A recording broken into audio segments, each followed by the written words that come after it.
I'm so proud of you. Yes, I'm so proud of you for getting high when you really wanted to get drunk.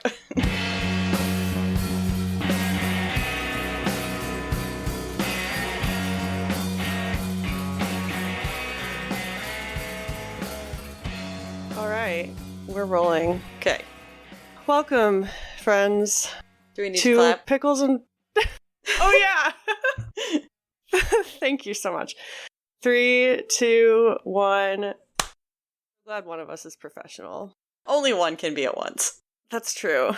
Hello, friends. Hello, friends. And welcome back to another episode of Pickles and Vodka, the mental health podcast where we definitely don't give anxiety control. I'm Christina. And I'm Lauren. And our guest is Taco. I'm really hoping that he figures out in a few minutes I'm not coming out of the door and just chills, does his own thing. Well, it's okay because you'd think I'd be professional by now in regard to my beverages, but I have an iced coffee that makes a lot of noise when I sip from it. So this will be fun. Yeah. Today we're doing a movie review. We're covering Inside Out 2, which is a sequel to the movie we reviewed back in 2023, Inside Out. Okay, yeah, I wondered when we did that. So I listened to it this afternoon, and it was wild. Where we were in our lives 3 years ago. Oh, God, yeah. You had just announced in the previous episode that you were going to treatment. Oh, God. And I was still cosplaying as a straight woman with a boyfriend and a corporate job. We had some predictions for the sequel.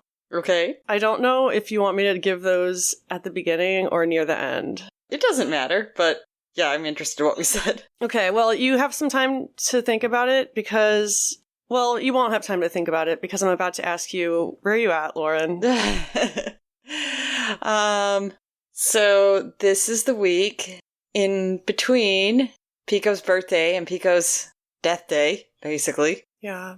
And I'd planned stuff, last week for his birthday, and that was, like really nice and felt good that a lot of people came out, but it started hitting me Sunday night, and so just, this entire week has just felt extra shitty. And I've been dealing with it in questionable ways. One of them is occasionally writing very angry notes that I don't plan to actually send or share with anyone. Love it. Uh-huh. Yeah, I actually was thinking the other day, because we know the boyfriend still has his dog. But yeah, the dog is really old for a dog of his breed and size, has skin tumors, probably been having seizures, can't get up on the bed or in the car without help. So, the dog is not in good shape. You should see the face I'm making right now. And, ugh. And it just seems, because, I didn't even get to tell you, I don't think. Yeah, Peach has been down. Yeah. So we have to text each other like normal people, which we're bad at. So I don't know what the fuck is going on in your life. Hardly at all, even though we should. Yeah. So I finally had a therapy session again this week. And I'd had to miss some because, what was it, 2 weeks ago? Right before my set, I got the old days, the 2-3 hours warning before canceling, but I did completely understand, because she's just my husband is in the Air Force Reserves and he just got orders to report immediately. I don't know where my head's at. Wasn't she really sick last time that she canceled? I think it was something that you definitely cancel for, but I know I'm not saying she's making shit up. I'm just saying that's a lot of shit she's dealing with. I know when she canceled a lot on me the first time I was seeing her, then it was actually serious health trouble that she was going through. She had to have some major surgery. She got, diagnosed with some autoimmune disorders. I'm I know she cancels for being sick a lot because she's just going to be a person that catches everything. Sorry, we don't have to linger on this. So that's what I was telling her about the stuff with that dog. and just, making the point that I was like, if there was no other situation with this dog, at this point, I might be thinking of having the conversation with him of just like, I hear from vets things they say, like, it doesn't have to be your animal's worst day to decide to put them down. Like, you don't have to put them through like the most extreme suffering and there's no choice. Sometimes it can be like, your quality of life has gotten worse and I want to give you good days to go out on. Yeah. It's a compassionate thing to do. Exactly. For animals and for people. I feel like almost because of the situation, I can't have that because I'm just going to sound like I will have an ulterior motive because I want that dog Okay, gone. but what if you do? It's totally righteous. I know, but... Like, and not that you do, like, I'm saying even if you did.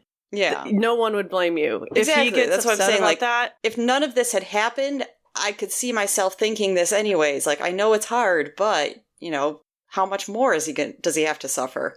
You've been suffering this whole time. Well, your suffering has never ended. there's my angry little note because I was thinking about this the other day again, and I just suddenly like my brain flipped, and I was like, you know what? Keep the fucking dog alive. I hope that his last days are painful because how long have I been suffering? I don't give a fuck if he suffers before he dies. Go right ahead. So that is so valid. Yeah. I feel like it's probably good on some level that, like I just have those super angry thoughts and just, like scribble them out on paper. It's like, yeah, that's what I'm thinking. That's fine. Like you said, it's valid. That sounds healthy as fuck. Good. Honestly. But you said you were coping in multiple ways? Yeah. Most of the week I've felt like once I get out of work and like, you know what? I just want to spend the time drunk or high. I get it. Till I fall asleep. Yeah. It's harm reduction. Exactly. At some point, It honestly felt like harm reduction when I thought that at first. I was like, I'm just feel like getting drunk every night after work. Who cares? And then I was like, well, I could alternate and get high sometimes instead. Like, I feel like yes. I feel like that's kind of a slightly lesser poison. I'm so proud of you. Yes. I'm so proud of you for getting high when you really wanted to get drunk. Seriously. That's going to be the clip at the end. Oh, man. Yeah, it's a rough week for you. Mm-hmm. And we're recording on the 27th, and his death day is the 29th, right? Yes. So what do you plan on doing that day? I really don't know. Maybe more of, because we also talked in therapy what I would do, because I took the Monday after at work off. I was just kind of like, I can see myself just not being in a good spot, waking up first thing, let's go to work. And what I'm going to try to do on Monday is really just kind of do, like I say nothing, not exactly nothing, but it's kind of like, I'm a person that does not, like, I feel guilty, like, sitting still and, just being like, I'm just gonna lay around and binge watch a TV show or something like that. Like, can't do that too long without feeling like, I'm just wasting my life. What am I doing? So I'm just kind of figured, I was like, maybe I'll just give myself permission for shit like that all day. Oh, I love that. It's funny that you say that, because that's a perfect segue into something I realized today. Mm-hmm. If you were done with where you're at. Yes. This is perfect. I always assume that you're just, like, ready to be done. You usually actually get it right. So where are you at? Well, where are my fucking notes? So the biggest thing that happened this week is that I finally did my first EMDR session. Oh, yeah. In my life. And it was really intense, and it was really good. Mm-hmm. And, I'm excited to do more. The word I kept using was interesting. Okay. Because you're basically just sitting there letting thoughts lead into more thoughts, and then notice how you're feeling about it and, like, what you're thinking about. And so, I haven't written about it yet or anything. I'm just still kind of, like, digesting it. That's a good way to describe it. From my limited experience, I feel like you get more out of it than I do. I don't know. Just like if I'd thought of it that way and like as that process, but I think I had no clue what the process would be and it just kind of felt like, okay, that was a thing I did. Not sure what it means. I mean, we'll see what happens. It was only one session. Yeah. And of course, we talked about this. Like, the first session's not supposed to be like, let's start with the deepest, worst trauma. Exactly. It's funny you say you are going to just sit around and do nothing, but that's hard for you because you feel like you aren't allowed to do that. Mm-hmm. Lately, I've just felt like this pull to do that. And I never have felt like this ever in my life. Like, I normally am so resistant to rest and inactivity. Mm-hmm. But I just feel so bone tired. I feel like I have no other option. And it feels like I was almost just waiting for my disability verdict to, like, feel like this, to let myself feel like this. Because I know I have financial security. Whereas, I don't know. I think I might have to try and let him in because he decided to start scratching at the door, which could be bad. Yeah, do what you gotta do. Wait, what the hell? Oh no. So Inside Out 2, I loved it. I liked it. I feel like you're almost never going to get, like, as good as the first one. Oh, of course not. Yeah, but I mean, I definitely felt like it was a really good movie and enjoyed it almost as much, though what surprised me is I felt like it was a lot darker and less fun than the first one. Well, being 13 is a lot darker and less fun than being 12, if you think about it.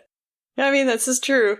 But you know, it's like they tackled the same, I felt, kind of heavy topics, but it was just kind of like, ooh, this one's a little bit more, intense.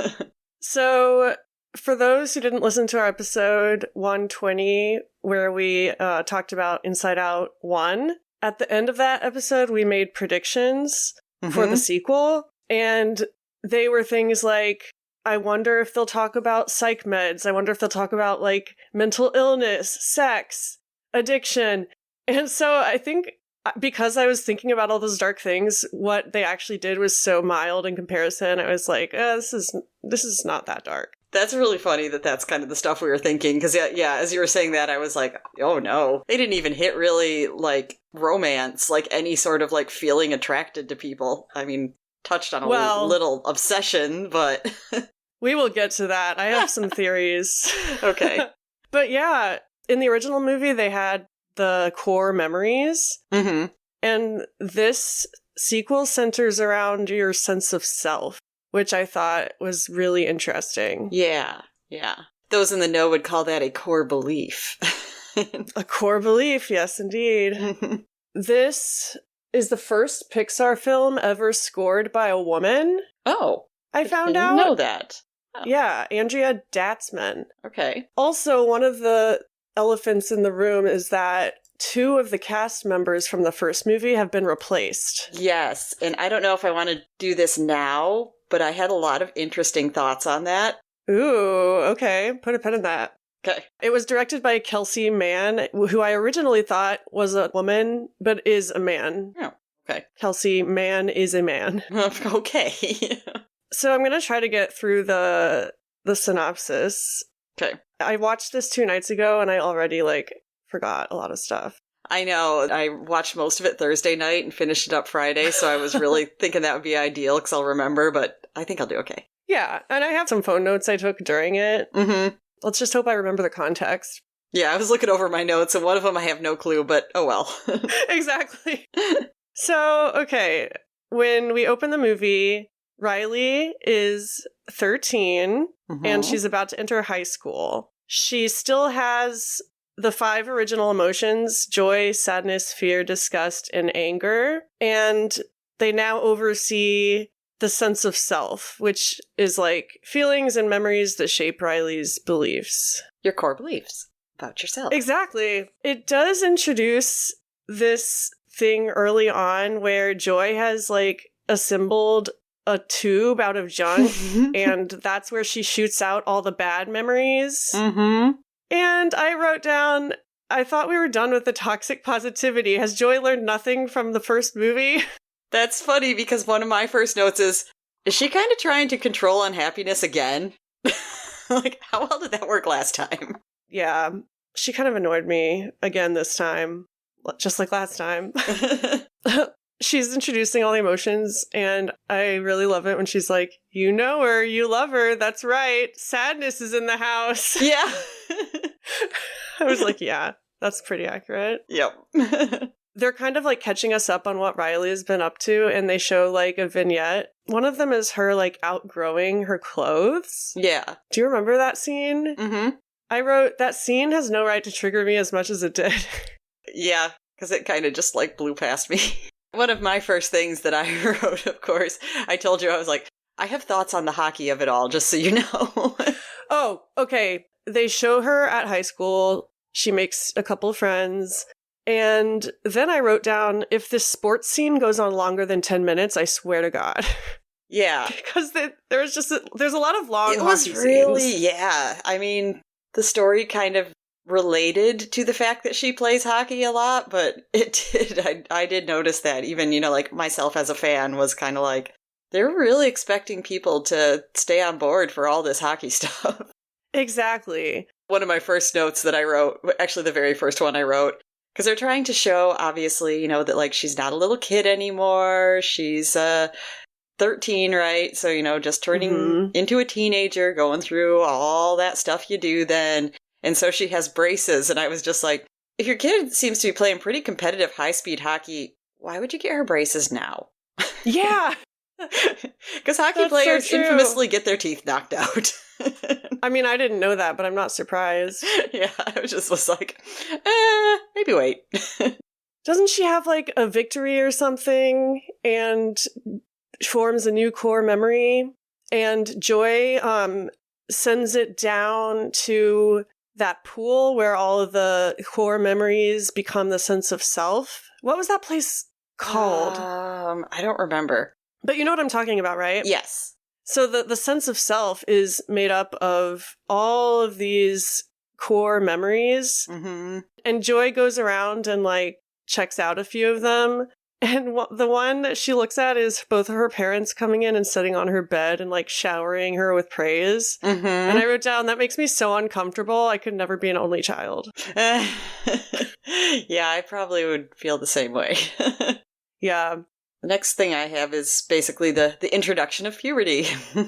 Yes. So they all go to sleep, which it shows where they sleep. It's just a room with a bunch of bunk beds, and I thought that was so cute. I don't remember that. Oh. What? I got to see it again.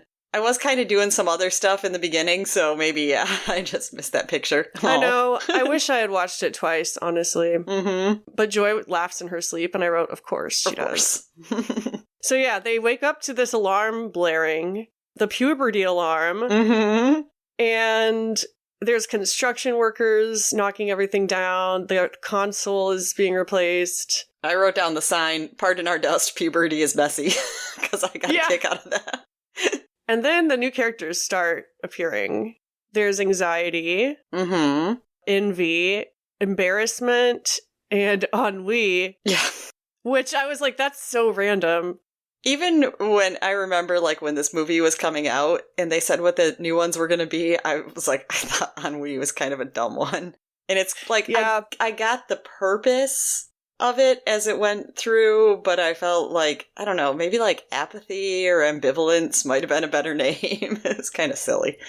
Yeah, like what 12-year-old is going to know what that is? I barely know what that is. But also, I said, like, when I saw them, I thought that envy was going to be like disgust, like too much like disgust. And I was just like, I don't know.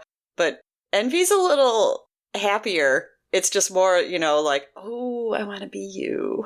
Yeah. Yeah. Or I want what like you have. That. Yeah.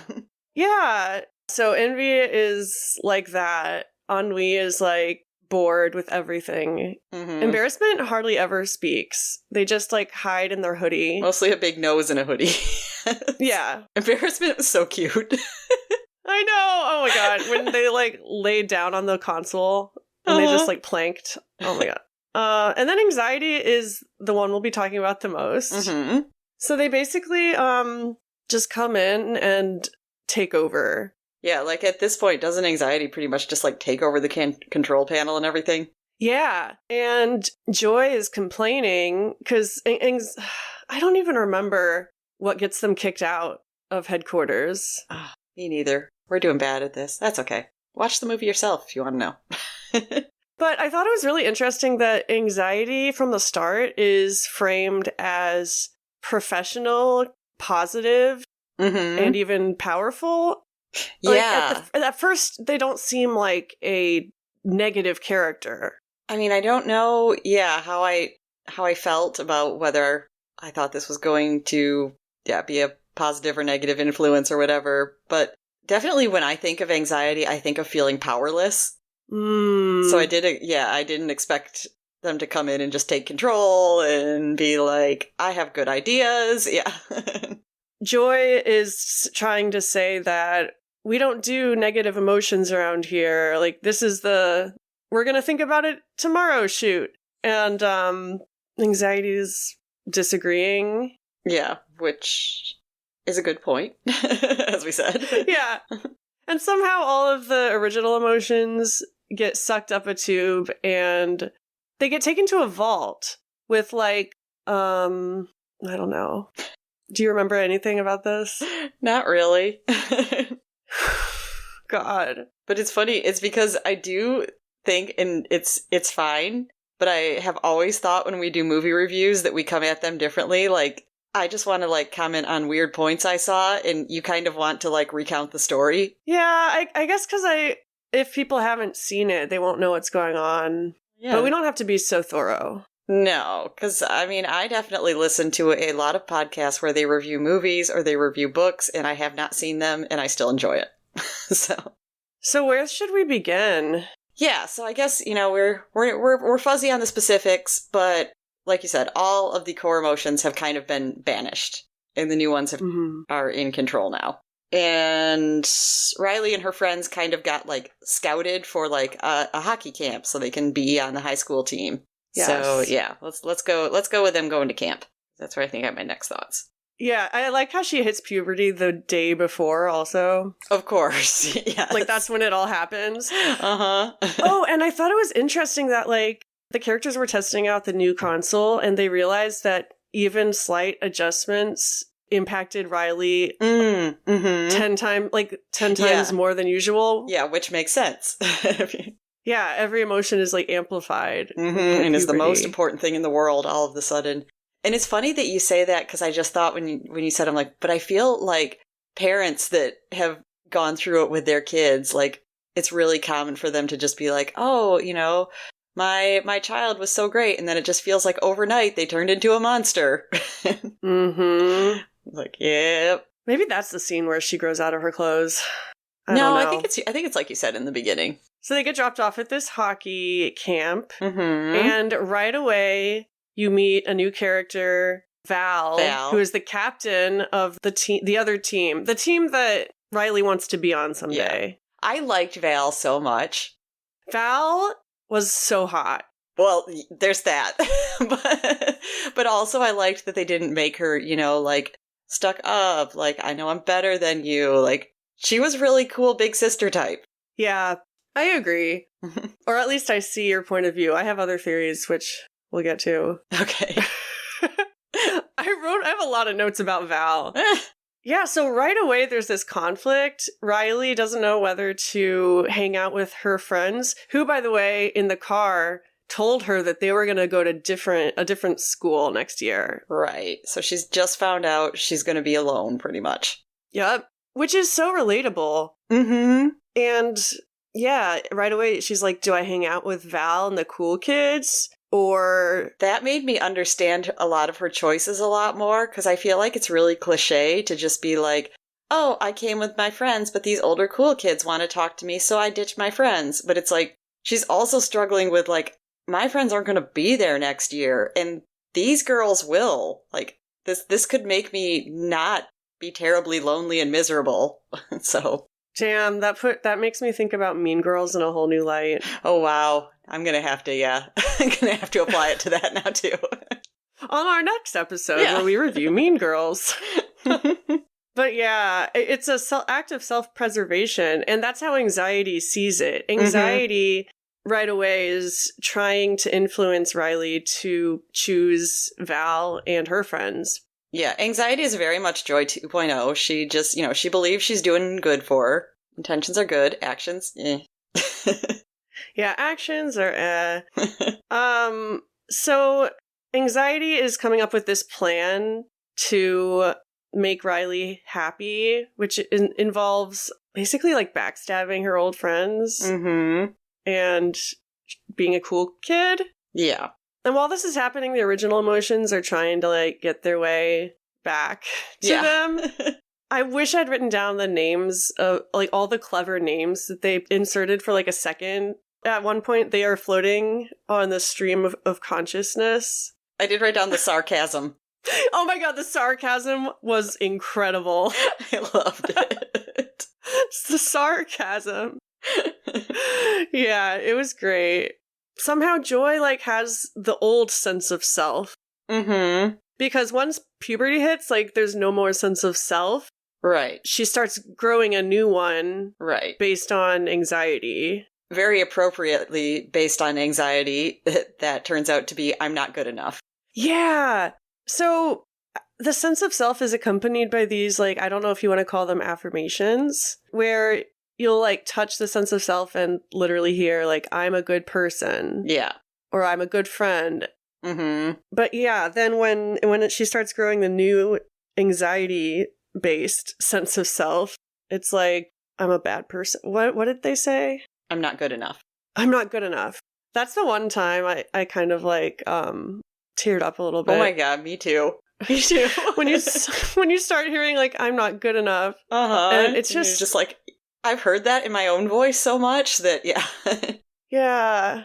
It was kind of rough. You couldn't pay me to go back to that age. But also, there were a lot of similarities to, like, my brain now. Yeah, definitely with it being, like, anxiety-focused, then there were a lot of things that I felt like I related to, even today. Yeah. I have to go back a little when they first came to camp. There's some time, I think, where, like, Riley and her original friends are goofing around, and that's when the coach comes in and kind of reprimands them and is like, everybody give me your phone, you'll get them after camp. And I just wrote, no phones, what is this, treatment? For real! Oh my god, that scene gave me so much secondhand cringe. Oh, I know. Yeah, I wouldn't want to go to... Did you ever go to sports camp? I went to... music camp? Yes, I went to music camp. What was that like? Well, first of all, it was in, 1996 and 97, so people didn't really have cell phones. Well, yeah. Yeah, so there wasn't anything like that, though I can't imagine that they would take them from kids today even. Probably just be like, you can't have them in classes and lessons. Right. Yeah. Because we had a lot of free time. We forgot about the Michigan joke. I do have notes on that, too. Because you told me and I was looking forward to it. She's like, there's a Michigan joke. Do you want to explain it? Yeah, so when she's first meeting the cool kids, then, I don't remember exactly how the conversation goes, but, Val is, I think, saying, maybe like, oh, I think I'd heard of you. And she's like, you're from Michigan, right? And we've known, if you've seen the first movie, that they moved from Minnesota. But of course, this is the cool kids talking to her the first time. So she's just like, yeah! And I know she invents a city. And I just wrote, I'm like, you can't say Detroit? But then if she said Detroit, there's the possibility someone might be like, oh, where in Detroit? I know Detroit. True. Not me just like thinking about what if this was me. Also, the funny thing is, having lived all over in Michigan, I'd had to write down because I believe she says Oliver, which I don't think is a city, but I was like, there is an Olivet. She's close. Ooh. I'm like, good job, girl. Michiganders know. But yeah, throughout the whole movie, they're just calling her Michigan, and every time... Yep. Yeah, I always wanted to text Lauren every single time. Like, I laughed on your behalf. Love it. So at some point, Riley makes the decision to sneak into the office of the coach to take a look at her notebook, because she wants to know if she made the team, basically. Yeah, because anxiety is controlling everything, so she is, freaking out about all these things. So she finds out, it looks like she didn't make the cut, and so that's when she, like, dyes her hair. Also, I think that's actually when we first, like, hear the voice of that core belief, like, it's been forming. I'm pretty sure that's it. Like, she reads that, and then you see it, like, fully formed, and you hear that I'm not good enough. Yeah. I think that's why, like you said, like, it was really effective the first time, especially when she said that. Well, yeah, and after that, I think one reason I don't remember a ton of the plot is that it's very much like a fever dream of anxiety in my mind. Like, the whole thing felt very familiar to me. Just, like, the pacing of it and the constant, like, self-dialogue. And, like, the rest of them getting back, I mean, felt kind of similar to the first movie, except with more emotions there. Yeah. They were fun scenes, but it wasn't quite as memorable because it kind of was repeating. But yeah, and then, like you said, then we cut back to the ones in control, and it was just, yeah, like, they did a good job with the character of anxiety. I will say that. I felt anxious watching her. Yes. I wrote down, I thought anxiety seems more like they, them. I feel like that too. Really? Yes. Because I think I said that at one point when we were talking just now, just, you know, their emotions, they're anthropomorphized emotions. So it's kind of, you just pick a random pronoun anyways. And I think I said that, and I was like, I think that actually fits. There are them. Well, I think one emotion refers to them as the she, because I wouldn't have thought about it otherwise. Like, emotions don't have genders. But that bothered me. I don't know why. It's voiced by a girl, but yeah. Maya Hawke. Yes. Oh, I love this quote of Anxiety's. Don't worry, Riley, you're in good hands. Now let's change everything about you. Oh, yeah. I remember that. And that to me that just kind of felt like a punch in the gut of my teenage years. Because I felt, like I remembered anytime, I mean, probably when I went to music camp, well, definitely, or even like when I went from junior high to high school, even though it was like a bunch of the same kids, like every time it was a point where I felt like I already had reached the point where I was not happy with myself and my life and who I was and everything. So any new thing like that, I'd be like, I can reinvent myself. Yeah. It's such a teenage thing, like a coming of age thing, to reinvent yourself, sometimes many times. I feel like for me, it wasn't limited to puberty, though. Like, I've been doing that my whole life. Yeah. And the more I think about it, the more I realize that anxiety is kind of the reason why sometimes. Yeah. I mean, it definitely made sense. The scene where she bleaches her hair and dyes it red, because all the cool girls have a streak of red in their hair. Yes. And so she does, it's pretty brilliant, actually. She uses, like... Yeah, what did she take? Well, for the red, she mixed Kool-Aid powder, conditioner, and something else. Yeah, because she picked up the conditioner, and I remember I was really confused, because it seemed like... Me too! It seemed like she could be about to do something, like, really nefarious, and that's why I was just kind of like, is she gonna make someone sick by drinking conditioner? Like, is this a prank thing? And then, when she did her hair, I was like, oh, she knows how to do that. Okay. Yeah, I was like, is she gonna stage a murder or something? Yeah. Like, what's happening? And their reaction is just so, This is like the morning of the big game, I guess, day 3 of the camp, and she, like, joins the other side, and her friends are like, what the fuck? And then anxiety loses control. Yeah, anxiety is, like, had taken over already, but you can see is like, fully taken over, like, almost, like, blackout. Like, not interested in anything else. And it was pretty chilling to me. Oh my god. I mean, I just wrote, I was like, yeah, we're going to talk about the panic attack scene, because that was the hardest part to watch. Me too. Yeah, basically, she knocks into her friend on the ice and has to go to the penalty box, where she proceeds to have a panic attack. And the way that they show the panic attack on the inside of her head is, anxiety is just like, I can't even, how do you even describe it? It's like a whirlwind. Yeah.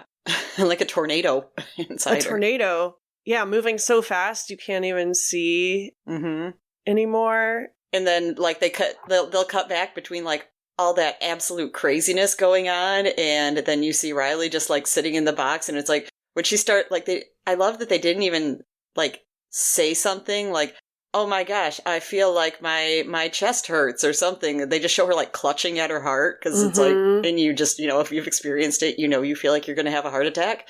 Yeah. Yeah, it was scary. It was really effective. Mm-hmm. And I think that's when the emotions, like the original emotions, are back, and they somehow stop the panic attack. Yeah, they kind of had to find a way to, like, ride a wave of those ones that Joy had been throwing away, which I thought was interesting. Oh, yeah. Yeah. Well, that's when they were stuck. They had to get through the sarcasm or something.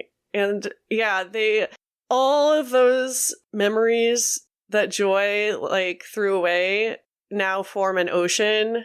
And the characters are like, riding a wave of bad memories. I also don't know which part of them I was watching, but I just wrote a random note saying, I wish Bing Bong came back. I know. Okay, there's a new imaginary friend in this one. Well, it's a TV character. But it felt like if you're going to do that, then just bring the same one back. I wrote, talking fanny pack was not on my Inside Out 2 bingo card. That was weird. Yeah, there's a talking fanny pack. It helps them. It's weird. Yep. So, yeah, they switch out the new anxiety, like, anxious sense of self with her old positive sense of self. But then they realize that's not going to work either. I'm trying to find this quote that was really good that Joy says to anxiety. Because she makes the decision there, right? Like, I was trying to remember, like, it wasn't something like it didn't work, the old one. It was kind of like she just decided, like, hang on, just replacing it with this isn't right. Even anxiety is like, I didn't know it would be, like, I had good intentions, basically. Right. That was actually something I saw in just, like, a general review of this movie that said, like, both of the Inside Outs usually get a lot of praise, particularly for the fact that they do not, like, vilify any particular emotion and label it as bad. Yes. Yeah. I was like, yeah, I mean, some of them do dumb things, but none of them are all bad, and I feel like they all have good intentions, even, like we said, if they don't do them correctly. Well, every time one single emotion is in charge, it ends up badly. Yeah, which makes sense. At one point, Joy convinces anxiety that she says none of us get to choose who Riley is. And I just thought that was so good, because sometimes I feel like our emotions do kind of dictate who we are. Yeah, and I remember hearing that, because I liked that, and I liked that along with, like, not long after that, then Joy gets control of the, like, control panel again, and, like, I realized as we're watching that it's kind of like, oh, it could be read as, like, okay, she's in control now, but it was kind of like, it's actually, this is the end of the hockey game, and you see, like, a total shift in Riley's demeanor, and it's kind of like, no, it's not Joy controlling, it's, like, reminding her that the reason she plays is because she feels joy playing. Yeah. There's a new sense of self that grows out of and it's, like, a combination of the last two. Yeah, I didn't write down any of the outside ones, because they list the two core beliefs we've been hearing, then I know a couple others. Like, it just kind of showed. I mean, you feel different things about yourself in different days. Well, yeah, and I don't know if this is what they meant to say, but your sense of self can change pretty often. I feel like sometimes I'm a chameleon, not just with appearances, like I was talking about earlier, but, like, my identity. Yeah, because that's kind of, I think, similar to my last note that I wrote down when I realized that, and like you said, like, your sense of self does change. It's kind of like, I felt like what they were saying is, it's not usually beneficial for a person to be stuck on, one single one, because I thought of it, I was like, yeah, because who wants to be around a person who's just thinking that they're a good person all the time? Like, those people get, like, smug and annoying. Yeah, seriously. Like, you need a little humility sometimes, and then bring it back and realize, like, I did a good thing, and I can be proud of this, and, maybe this time I'm disappointed in myself. I loved the scene where it was raining ideas. Oh, I don't remember that either. So, yeah, I need to watch it again. So that's basically the movie. There weren't any crushes, which I was expecting. Yeah, because I think they teased that at the end of the last one. I think they tease it with Val. Me too. I knew you were going to say that, and I 100% agree. There's such a, like, homoerotic, like, vibe between the two of them. Yeah. I mean, Riley's 13, not to be gross, like, but it's I don't know. Like, yeah, like, we know that she wants to be like her, and she knows she wants to be like her, but it's kind of like, you feel like, oh, there's attraction. Okay, I think the reason I'm so, like, this stuck out to me is because it reminded me of me when I was 13, and there were, like, I always had girls like that I would, like, look up to or whatever, and yeah, thinking back, I probably had a crush on them, but I wouldn't have said it was that. Right. And I don't know, the whole time I was just thinking, oh my god, especially that scene with the sunrise, like when it's romantically lit. Do you remember that? I don't remember that, because I remember thinking it, like, straight off, like when she met her. It was like, oh, she likes her. She might not realize it, but yeah. She, like, gets up super early to, like, work out to impress the cool girls. Yes, I do. Yep. And then she steps out of the building, and it's, like, golden sunrise light everywhere, and Val is just, like, slow-mo coming out into view. It's, yeah. My other kind of, like, random thought, because it's funny, I said I watched most of this Thursday night and then finished up on Friday, and I actually woke up on Friday and was thinking about it, because I knew I'd wanted to make a point. Like, I had remembered hearing that they replaced Disgust had been Mindy Kaling. And I thought there was another one, but I couldn't remember who, and I was thinking, like, I'd been thinking it was Anger, because Anger felt different to me. It was Anger. It wasn't. It was Fear. What? No, I think it was also Anger. No, because I looked it up. Wait, what? Oh, shit. Because I didn't think Fear, because, I don't know, like, Mandela effect. I recognized Fear as being Tony Hale this time, but I literally had thought it always had been, because that was one I said when I was like, who changed? And I was like, well, that one's the same. Yeah, I honestly thought Fear sounded the same. Wow. I thought of it then when I realized, is I was just like, well, that's really interesting, because Anger seems like way toned down in this movie, and I was just kind of like, that sort of makes sense, actually, because I feel like anger wasn't what shows up so much when you are becoming, like, a teenager. Like, you're leaning into things more like manipulation and sarcasm. I feel like it's the invention of passive aggression for a lot of people. Don't you mean ennui? Well, yes, that's why I thought, like, I was okay with ennui existing, but I still thought the name was stupid.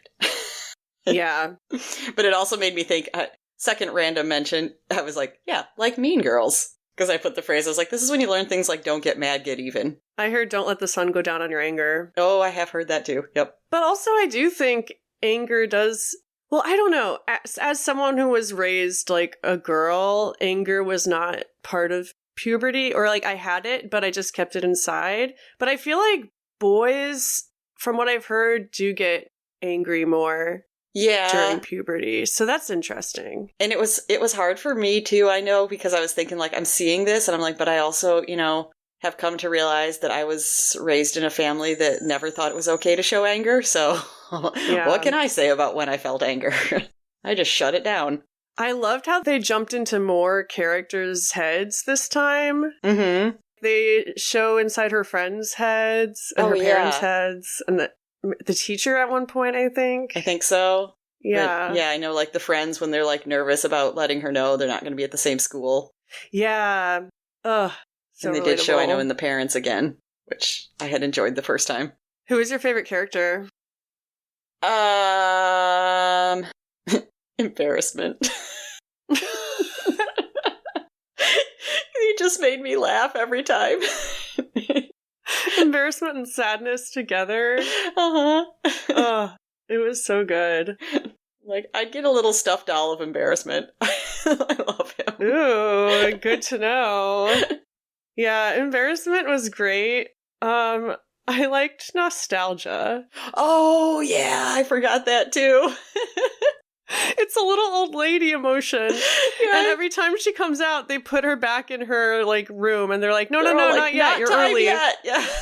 And it happens at the beginning and then it happens again at the end. And every time it made me laugh so hard. Me too. Yeah, it was a cute movie. Mm-hmm. Maybe not as good as the first one. Yeah, but it's definitely a sequel worth watching. Like, sometimes they're not, and I would say this one is. Yeah, I think it is worth watching just for like the depiction of anxiety in particular and how it shows up so innocuously at first. Yeah, I would say it's definitely worth watching if you've ever experienced a panic attack, but heavy trigger warning. Yeah. I mean, that's probably what stuck with me the most. I mean, that Same. That's going to affect me for months. Well, yeah, and that score during that scene was so good. My mouth like dropped. I was like, "Holy shit! This is such." Even in the moment, I was like, "This is like such a good depiction." I'm definitely going to be talking about this for sure. Do you think they'll make a third one? Will we get our sex scene? I was going to say, if they make a third one, I feel like it would definitely have to focus on romance. It would be, like 16, like older teens. I don't know if Disney Pixar would touch that. Well, they wouldn't do sex. I know that. They wouldn't do sex. They're a respectable company. But yeah, I was thinking next week we could do our pickle poll. Yeah, because I keep forgetting it's out there and you keep mentioning, and it's like, yeah, we do that. Do we have any answers yet? We do have a lot of answers, actually, but we can all... Well, actually, no, we don't have any. We really need some. Yeah. And so send them in. The question is, have you ever stood up for yourself? And what did you stand up for yourself against? You can leave a voice message or a comment. If you leave a voice message, you get a sticker. A sticker, yes. So I guess we'll see you then. Yeah. Also, Lauren and I will have to answer the question too, which I'm kind of nervous about. Me too. As soon as you said that, that was the first thing I thought, as I was like, oh boy, I'm going to have to prepare my answer. Yeah, it's a hard question, we realize, but we're going to answer it too. So, bye. Bye. If you like what you heard, tell a friend about the podcast. You can send them to picklesandvodka.substack.com, where they can listen to our entire catalog and find our newest merch. We love hearing from our listeners, so leave us a voice message at speakpipe.com/picklesandvodka. My personal Instagram is at xtinajumper, and Lauren's is at Lauren3_AFH. We'll see you next week.